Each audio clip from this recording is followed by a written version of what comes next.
A Deus a minha gratidão por esta riquíssima oportunidade que Ele nos concede de estarmos aqui em sua casa para juntos podermos adorar o nome dEle. Louvado seja Deus pela vida da pastora Maria Antônia, nossa prima, também pela vida do bispo Ismael, sua esposa que está ali. Que Deus possa abençoar grandemente.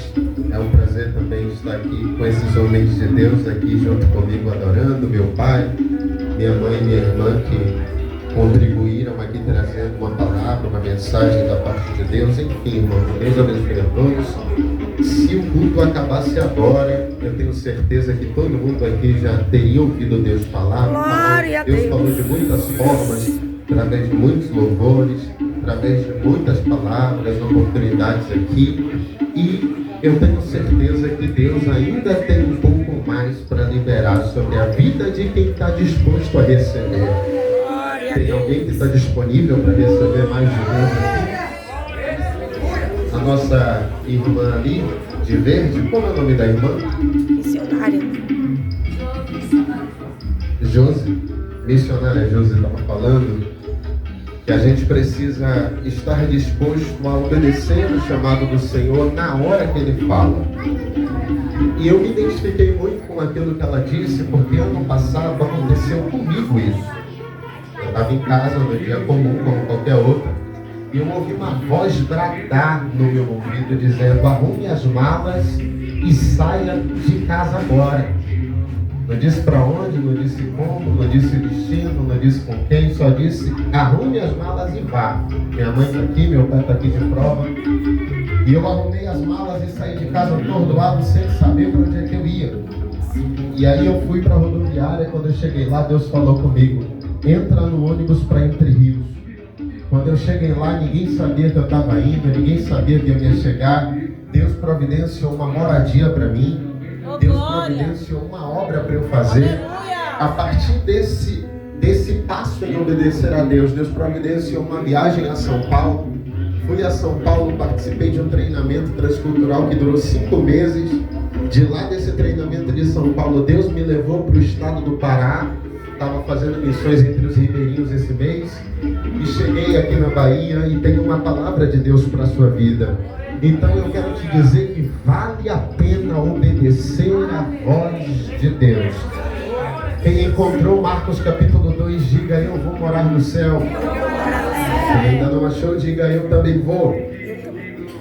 Todo mundo vai. Glória a Então, Deus. todo mundo lendo comigo na sua Bíblia, por favor, versículo 1. E alguns dias depois, entrou outra vez em Cafarnaum e soube-se que estava em casa.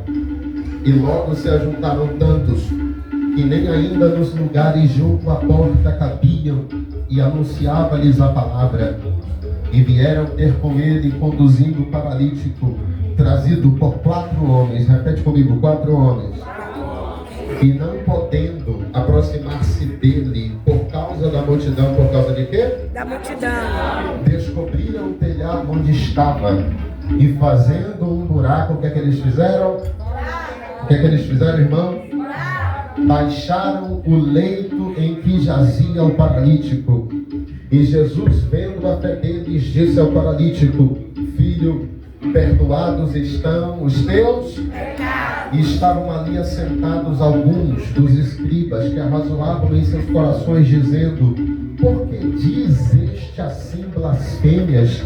Quem pode perdoar pecados senão só Deus? E Jesus, conhecendo logo em seu espírito que assim arrazoavam entre si, lhes disse: por que arrazoais sobre estas coisas em vossos corações?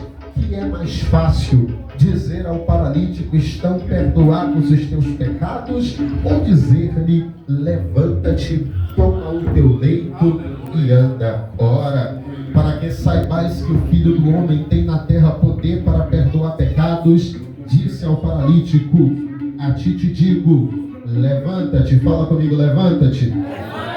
Toma o teu leito. Fala: toma o teu leito. E vai para a tua. Olhe para alguém que está do teu lado e diga para ele: Deus vai falar com você nessa noite. Podeis assentar glorificando o nome do Senhor Jesus.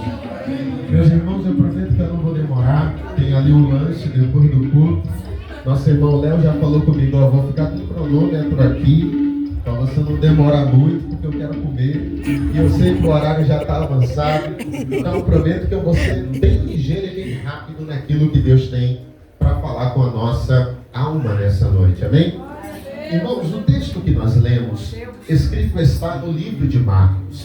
E Marcos é um dos 4 homens que carregam consigo a responsabilidade de escrever, de redigir, de anotar coisas, fatos, relatos sobre a vinda pessoal de Cristo Jesus do céu para a terra, para estabelecimento do seu reino. Muito embora todos eles escrevam sobre o mesmo autor, que é o Espírito Santo na pessoa de Cristo Jesus, cada um deles carrega consigo uma forma, um jeito, um método de escrever sobre ele. Por exemplo, Mateus, quando escreve sobre Cristo, tem a ideia de revelar Jesus como sendo rei. Por quê? Porque Mateus escreve para os judeus, e os judeus até o dia de hoje esperam um rei descer do céu, montado num cavalo branco, cheio de glória e de poder. E por conta de Jesus não ter vindo desta maneira, a maioria dos judeus o rejeitaram. É por isso que a palavra de Deus diz que Jesus veio para o que era seus, e os seus não o receberam. Então Mateus tem a missão de revelar o reino que Jesus veio trazer, mas não o que esperavam, um reino espiritual, um reino de amor, um reino de paz, um reino no qual quem ganha é quem perde, e quem perde é quem ganha. O que nós observamos lendo os evangelhos é que João, por sua vez, escreve sobre Cristo, revelando, pastores, o caráter espiritual da pessoa de Deus em Jesus Cristo. Porque, se os irmãos observarem, João vai iniciar a escrita do seu livro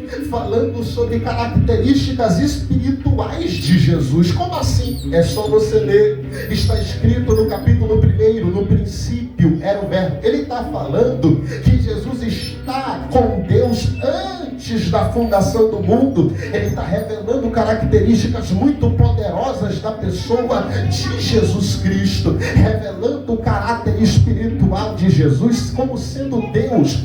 Já Lucas, por ser médico e conhecido como médico amado dentro do povo de Israel, ele revela a humanidade de Cristo. Ele revela o lado humano, das emoções, do cansaço que Cristo teve, porque muito embora ele fosse Deus, ele veio no corpo de homem. Então Lucas quis deixar claro que Jesus sofreu no corpo as mesmas tentações que nós, porém, venceu sem pecado todas elas.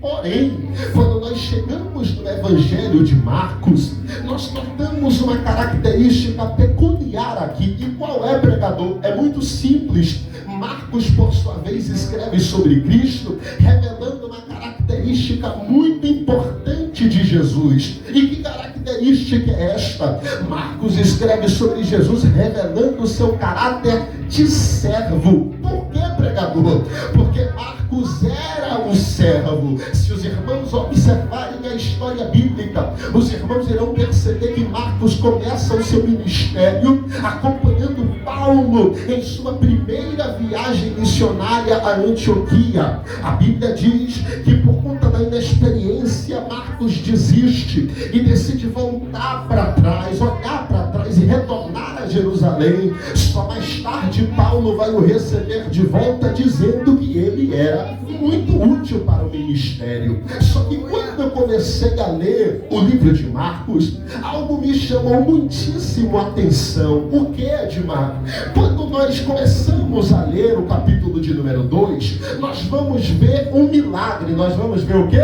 O milagre. Este milagre carrega em si uma característica um pouco diferenciada dos demais. Qual? Trata-se de um milagre no qual não é Jesus que vai até a pessoa, como o exemplo da filha de Jairo. Não é o caso onde Jesus encontra com a pessoa, como é o caso do cego de Jericó. Não, aqui quem vai até Jesus é quem precisa do milagre. E nós vemos que quem precisa do milagre é aquele paralítico. Só que aquele paralítico, para poder chegar até Jesus, ele não podia se se locomover só. Ele tinha essa enfermidade que o paralisava, que o limitava, que o deixava refém de outras pessoas. E a Bíblia diz que ele está sendo conduzido por 4 homens até a casa de Jesus. E isso é muito interessante, porque eu já começo a entender a primeira revelação de Deus para a minha vida. Este homem aqui só conseguiu chegar até Jesus porque ele contou com 4 amigos que o levaram. Daí a importância de nós selecionarmos muito bem as amizades que nos cercam. Eu quero te perguntar nesta noite, qual o nível das tuas amizades? São pessoas que te levam para perto de Jesus, ou são pessoas que te afastam dele? São pessoas que te convidam para orar, ou são pessoas que te convidam para escutar funk? São pessoas que te convidam para fazer jejum, ou são pessoas que te convidam para pecar? Segure na mão de alguém que está do teu lado, segure e diga para ele: o nível das tuas amizades vai determinar onde você vai chegar. E se você está do lado de um crente pentecostal, levante a mão dele para o alto e comece a falar alguma coisa.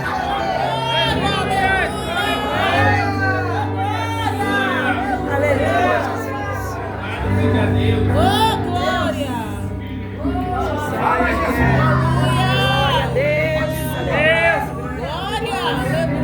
Então, o nível das nossas amizades determina o quão profundo a gente vai em Deus. Tem gente que tem tudo para ir mais profundo, mas só anda com gente errada. Meu Deus, pastor, eu vou falar. Tem muita gente que tem tudo para dar um passo maior, mergulhando no rio do Espírito, mas às vezes o que te impede não é nem você, é alguém errado que está do teu lado. Comece a cortar hoje as pessoas da tua vida que não te acrescentam, que não te somam, que não contribuem para a tua vida espiritual. Corta hoje. É melhor perder a amizade do que perder a presença. É melhor perder amigo do que perder o céu. E a Bíblia diz que aqueles 4 homens, Bispo Ismael, estão conduzindo aquele paralítico até a casa de... Eu só vou pregar se você raciocinar comigo. Eles estão levando aquele homem para a casa de... Para casa de quem? Só que quando aquele paralítico está finalmente chegando no seu destino, ele percebe um problema. Ele percebe o quê? E qual é o problema, pregador, que ele percebe?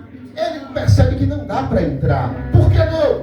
Porque existe um bloqueio. E qual é o bloqueio, pastor Antônio? A Bíblia diz, vamos ler, versículo de número 2. E logo se ajuntaram tantos que nem ainda nos lugares junto à porta cabiam. Então, qual era o bloqueio, Edmar? O bloqueio era a multidão. Fala comigo, bloqueio? Era a multidão. É muito simples isso aqui. Às vezes você está no foco correto, com o objetivo certo, querendo Jesus, querendo chegar até o lugar designado.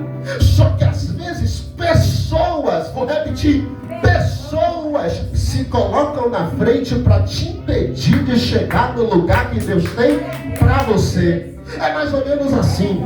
Quando Deus começa, pastor, a te levantar como pregador, tem gente que se coloca na frente e diz: não, na minha igreja ele não vai pregar. Tem gente que quando vê você se destacando, tem gente que quando vê Deus te levantando, começa a se colocar como empecilho para tentar atrapalhar aquilo que Deus tem na tua vida. Então pessoas estavam bloqueando. Só que tem um segredo, Bispo Ismael. Pergunte qual? Só responde se todo mundo perguntar. Pergunte qual? O bloqueio era embaixo. Eu vou repetir. O bloqueio era embaixo. E o que é que tem, pregador? Quando bloquearam embaixo, quando fecharam embaixo, quando travaram embaixo, Deus disse: não se preocupa, meu filho, porque eu vou abrir uma porta da parte de cima para você entrar. Só 2 pessoas pegaram, eu vou dizer de novo. O homem pode bloquear embaixo, as pessoas podem travar embaixo, mas o Deus do céu abre porta em cima para você. dizer que você não vai pregar aqui. Podem dizer que você não vai cantar aqui. Mas a porta que o homem abre, o homem fecha. Mas aqui Deus abre, o homem não tem como fechar.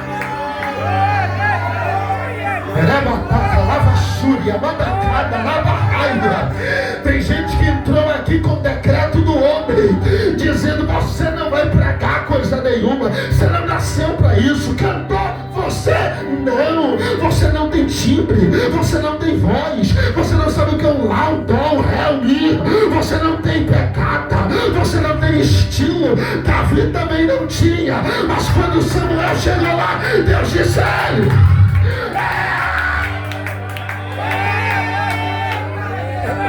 segure na mão de alguém que está do teu lado, por favor. Olhe para ele e diga assim: você não depende da aprovação do homem. Diga para ele: você não depende da aprovação do homem. Se Deus decretou lá na glória, você vai entrar.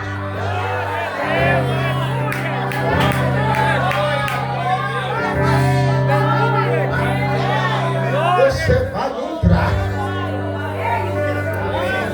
Mas vamos lá que eu preciso terminar. A Bíblia diz que eles sobem no telhado. Pergunte como? Não sei, a Bíblia não diz, mas eles subiram.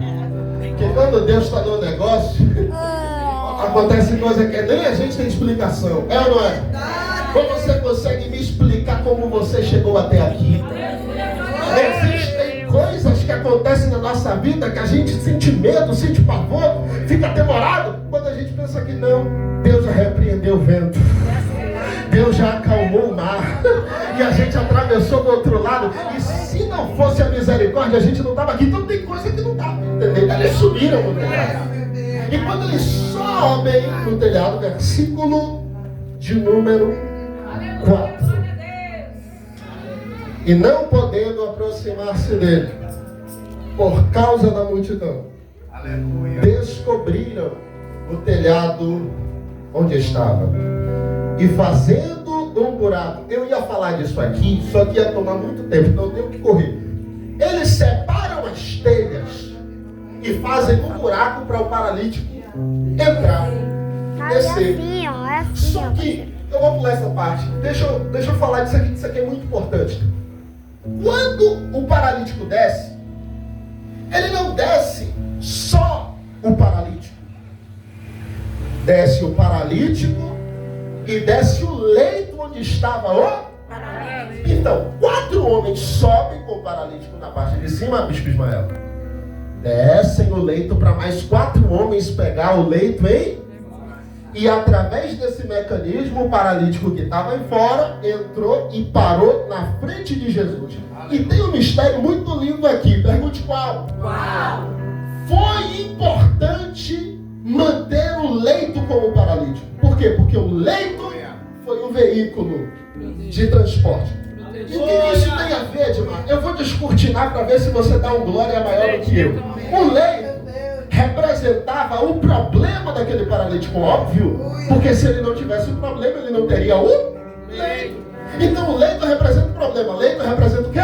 Problema. O que Deus está dizendo é: esse problema não veio para te afastar. Eita glória! Só a irmã Cláudia entendeu lá dentro. Glória a Deus. É através desse problema que Jesus vai te trazer para perto dele. Às vezes você fica dizendo: meu Deus, por que tanta prova? Por que tanta luta? Por que meu filho não se converte? Por que tanto vento na minha casa? Por que eu não arrumo um emprego? Por que a minha vida não vira? Por que todo mundo prospera menos eu? Problemas e mais problemas. Jesus está dizendo: isso aí não é para te afastar. Isso aí é para te aproximar de... E sabe por que eu te provo na Bíblia que vento, nem todo vento é para te afastar e para te destruir. A Bíblia diz que quando Elias entra na caverna, Deus vai lá. E a Bíblia diz que chega o fogo, Deus não está no fogo, sopra o vento, Deus não está no vento, chega a brisa e Deus fala na brisa. O que é que Deus fala? Elias, sai da caverna. E eu tenho uma missão para você. Qual Deus? Você vai ungir Eliseu em seu lugar. A Bíblia diz que quando ele sai, Ele vai, unge Eliseu, Eliseu se despede, queima as carroças e vai até Elias, segue Elias por um tempo. E na hora de Elias se separar de Eliseu, a Bíblia diz, está no texto, é só você ler, que uma carruagem de fogo foi o que separou Elias de Eliseu. Mas na verdade Elias subiu no redemoinho de vento, está escrito. Então esse vento não veio para te jogar para baixo, veio para elevar o nível da tua intimidade com Deus, veio para elevar o nível. Você já percebeu que quando está tudo travado você ora mais? Você já percebeu que quando a porta está fechada você vai toda madrugada ali dizendo: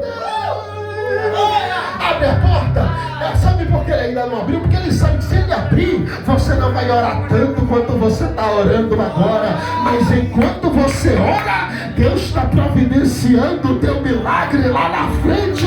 Só quem acredita nisso, levanta a mão. Então problemas são necessários. São difíceis, mas são necessários. É bíblico. Jesus disse: no mundo tereis, mas tem de bom ânimo, eu venci o mundo, vocês também vencerão. Então é bíblico isso aqui. Só que quando o paralítico, e aqui eu já começo a terminar, quando o paralítico chega na frente de Jesus, o que ele esperava que Jesus fizesse? Ele esperava que Jesus o curasse. Só que quando Jesus observa aquele homem fazendo aquilo tudo, saiu de sua casa, andou um bocado com aqueles 4 homens, subiu no telhado, fez buraco, desceu, Jesus não cura. O que é que Jesus faz? Jesus olha para ele e diz: perdoados estão os teus. Como assim? Será que Jesus não considerou o esforço daquele paralítico? Será que Jesus não viu a luta e o quanto que aquele paralítico precisava da cura? Viu ou não viu? Viu. Mas por que ele não curou? Importante é a salvação. Porque perdão de pecado é cura interna. Ele levantar e andar é cura externa. O que é isso, pregador? É muito simples. Deus se importa mais com aquilo que está dentro. Glória a Deus. Deus se importa mais com aquilo que está dentro do que aquilo que está fora. É por isso que você não pode ser julgado por ninguém, porque quem conhece o que está dentro não é o homem. Quem conhece o que está dentro não é o vizinho. Quem conhece o que está dentro não é o teu chefe. Quem conhece o que está dentro é Deus. Quem valoriza o exterior é o homem. Quem valoriza a gravata bonita é o homem. Quem valoriza diploma na faculdade é o homem. Quem valoriza terno brilhante é o homem. E Deus olha o íntimo do profundo do coração e descobre quem é e quem não é. Por isso que Jesus cura dentro primeiro. Aleluia, Jesus. E aqui eu vou encerrar. Você acredita que quando Deus começa a tratar do íntimo daquele paralítico, tem gente que não gosta? Porque às vezes o trabalhar na sua vida, de Deus na sua vida, incomoda. Às vezes o trabalhar de Deus é Deus e você, ninguém se mete. Mas tem gente que se incomoda. Quem é você? Os fariseus e escribas falaram para perdoar pecado. Metida besta, querendo se envolver no que Jesus estava fazendo. Quem é você? É perdoar pecado. Você é Deus.